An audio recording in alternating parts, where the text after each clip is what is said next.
Važiavimus pristato Šotas nuo Pagirių after party, kad ryte galvoj nedūkstų.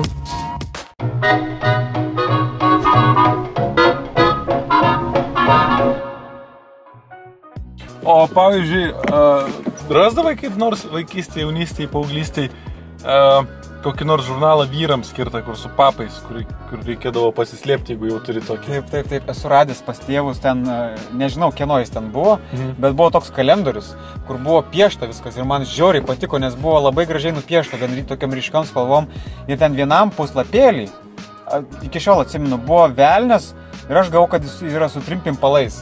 Wow. Nors ten buvo tiesiog kabantis pautai, dabar jau kai supratau. Tai va. O, bėk.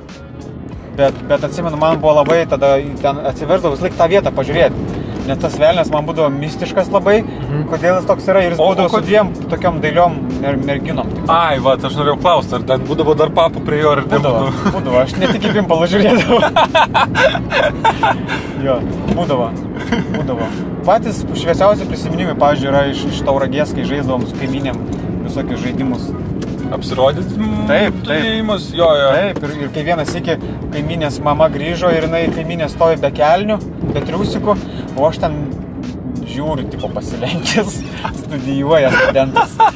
Oi, kaip buvo baisu, jinai stovi, žinai, prie pasakau, jinai stovi, reiškia, prie išėjimo ir aš negaliu išbėgti niekur. Durė, ne? O mane panika apėmus, aš ten per sofą šokinėjau, aš nežinau, kur dingt, žinai. Kaip lapė į vištidę įlindus. Taip, arba kaip lapė savo oloj, kai šojau rausės įlindus. Man buvo, aš galvoju, infarktas bus. O, Jėzau, kaip baisu. Nes man buvo tada labai gėda, žinai.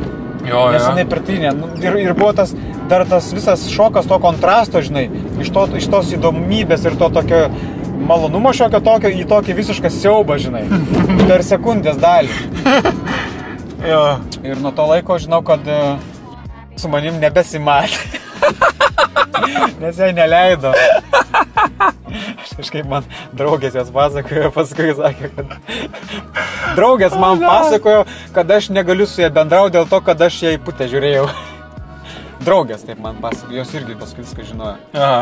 Bet nebuvo sunku, aš paskui radau kitą kolegę, žodžiu, kuriai buvo įdomus tie eksperimentai iš 5 aukšto kaimynė. Aš tai atsimenu, kad visą laiką būdavo tokia, žinai, kaip taisyklėlė, tu parodai, aš tau parodau. Taip. Bet aš visą laiką apeidavau kažkaip, tai aš niekada niekam nesu parodęs. O, tai koks tai? Aš būdavau svoločius ant šito kampo, aš visą laiką apgudraudavau, kad man pirmam parodytų, o paskui susigalvodavau, kad ten man reikia eiti jau, ten valgyti kviečiam. Valgyti jau girdžiu, ten kaip tėtė švilpė jau reikia eiti. Dar ką nors, žodžiu, apgudraudavau. Bet kas įdomiausia, kad ta pati apgaulė veikdavo kelis kartus iš eilės. Su ta pačia? Taip. Ir negėjo nublemba. Jo. Gal jei matai, kaip sakytas, uždelsimas jie dar įdomumą tik didesnį darydavo. Gal? Jau dabar tai tikrai pamatysiu, ten. Jau ten. Gal. Tai va. Geri buvo laikai. Geri. Važiavimus pristato Šotas nuo Pagirių after party, kad ryte galvoj nedūkstų.